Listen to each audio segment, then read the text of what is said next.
Law opens the way to a multitude of occupational possibilities, so it is an ideal starting point for a career, and that has always been my perspective. As to the practice of law, I have been more inclined to teach the law rather than to practice it, but I have practiced in the office of the Solicitor General, in the Attorney General's chambers, and in other areas. So, did I always want to be a lawyer? Ultimately, I have to say yes.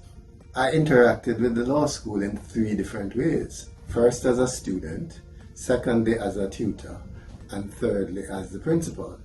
And so in each of these phases there were different points of impact in relation to the law school.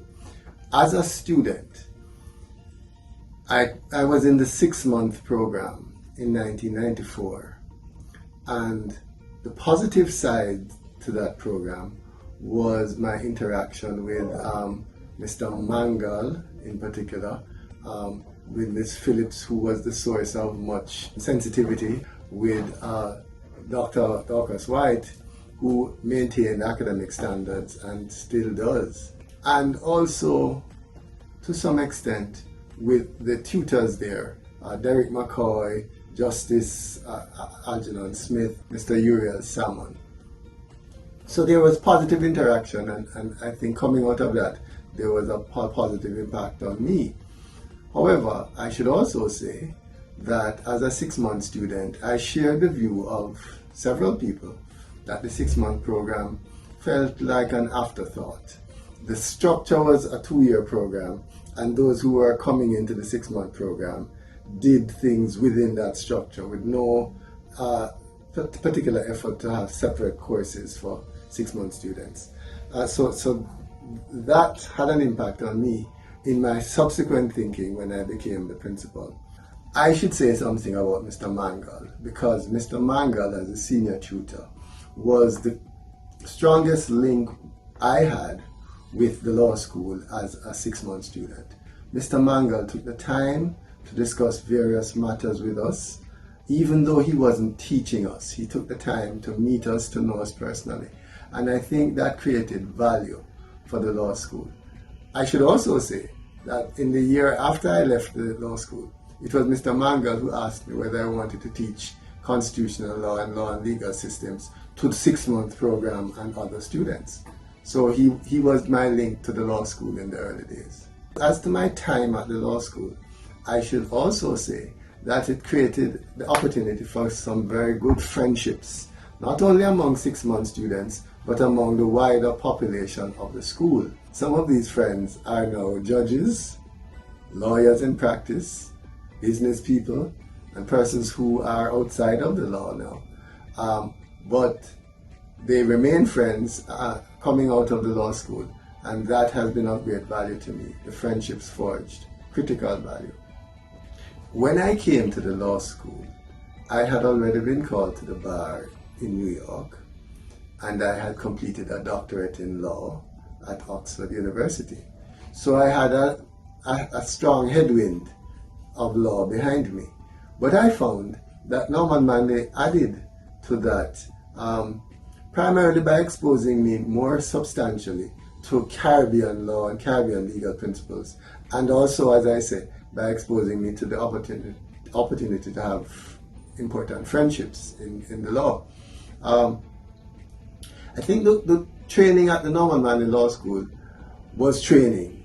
In other words, people keep saying that there is too much emphasis on theory in the faculty of law and so on, but I think that's important, and I think the law school provides the professional training to ensure that you have a quality output.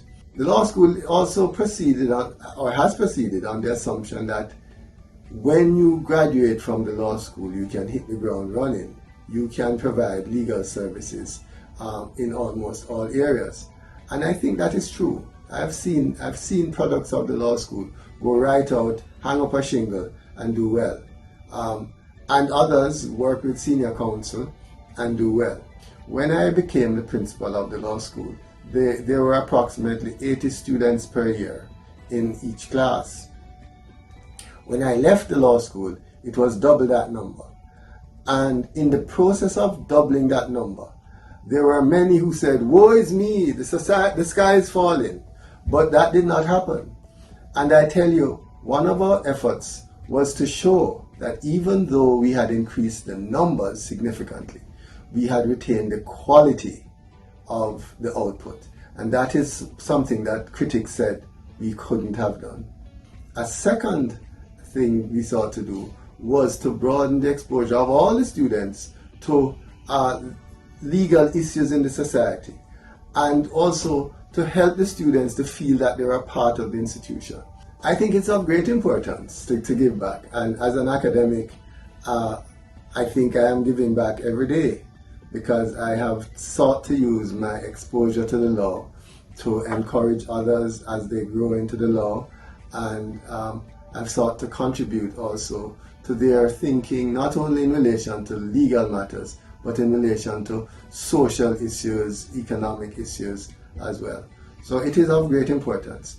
And in that regard, I would say that Beverly Phillips was instrumental in giving back in a material sense, because she established connections with law firms all over the Caribbean and sought to get scholarships from them and to encourage them to seek internships and job opportunities all over the Caribbean.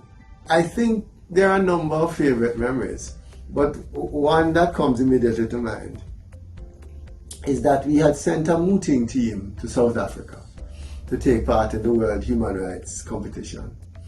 And they reached the finals, and they were up against Yale University, Yale Law School. And they phoned me from South Africa and said, we reached the finals, maybe this is as far as we'll go because we are up against Yale.